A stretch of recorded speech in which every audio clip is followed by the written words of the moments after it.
Eh bien bonjour tout le monde, j'espère que vous allez bien, c'est Mimo pour le droit en 3 minutes et aujourd'hui on se retrouve pour faire de la classification des droits, c'est en droit des biens et c'est le chapitre qui va fermer mon introduction en droit des biens. Donc le débat sur la qualification des droits en tant que biens a été clos à la fin du 19e siècle lorsque leur valeur économique a été prise en compte. Certains auteurs, comme le professeur Mousseron, vont soutenir que les droits sont les seuls biens reconnus par le droit positif, alors que le code civil fait une distinction entre les biens et les droits. Le professeur Catala va estimer qu'il est impossible de les confondre et que les choses ne deviennent des biens que par leurs droits qui leur est attaché. Il y a donc une divergence doctrinale qui est relative à la notion du droit. Donc concernant les droits réels et les droits personnels, il y a des critères de distinction. L'avant-projet de réforme de droit des biens va définir le droit réel comme un pouvoir direct sur un bien ou un droit, et le droit personnel comme une relation entre deux sujets de droit avec une prestation. Donc les droits réels principaux sont la propriété et les démembrements de propriété, et les droits réels accessoires sont les hypothèses d'affectation d'un bien au paiement d'une créance et les sûretés et privilèges. Le droit personnel donc a une valeur économique et peut être considéré comme un bien. Je ne vais pas vous faire de la doctrine parce que voilà quoi, vous avez votre cours, mais concrètement il faut savoir qu'il y a vraiment de divergences doctrinales et les principaux ça va être Zenati-Révé et Plagniol et Salaï.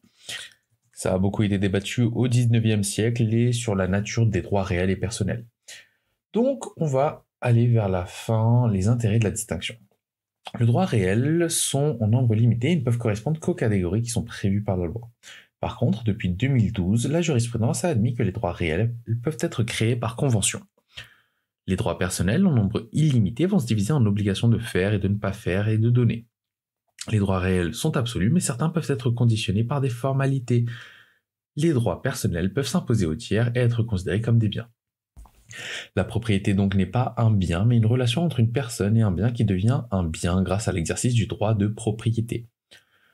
L'opposition qui est de droits réels et droits personnels ne va pas permettre de rendre compte tous les droits qui ont une valeur économique, notamment celles liées à la propriété, et le développement des droits intellectuels a fait apparaître une nouvelle catégorie de droits qui est incorporelle qui présente des particularités. On va donc aborder la classification des droits en opposant le droit portant sur les objets corporels et sur les objets incorporels.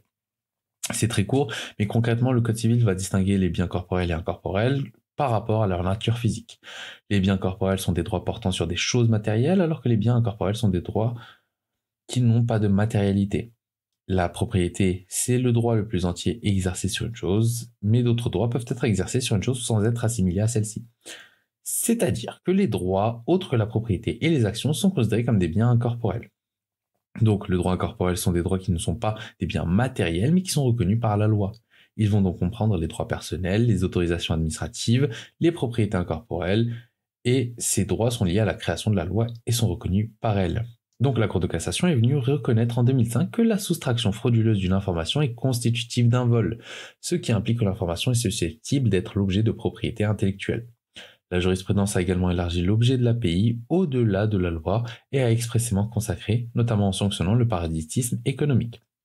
Il faut savoir que cette notion-là, cet arrêt de la Cour de cassation, est très discuté par la doctrine. Pourquoi ? Parce qu'on considère que le vol, c'est la soustraction frauduleuse de quelque chose à quelqu'un. Problème, c'est que le piratage et la soustraction frauduleuse d'une information ne l'enlève pas de la propriété de l'autre. C'est juste que l'information n'est plus unique à cette personne-là. Donc si vous voulez débattre de ça, je vous invite à aller sur Twitter où tous les jours vous allez avoir des avocats en propriété intellectuelle qui se foutent sur la gueule pour savoir qui a raison et qui a tort, et c'est incroyablement distrayant. Sur ce, prenez soin de vous, on se retrouve bientôt pour un prochain épisode. C'était Mimo, à plus.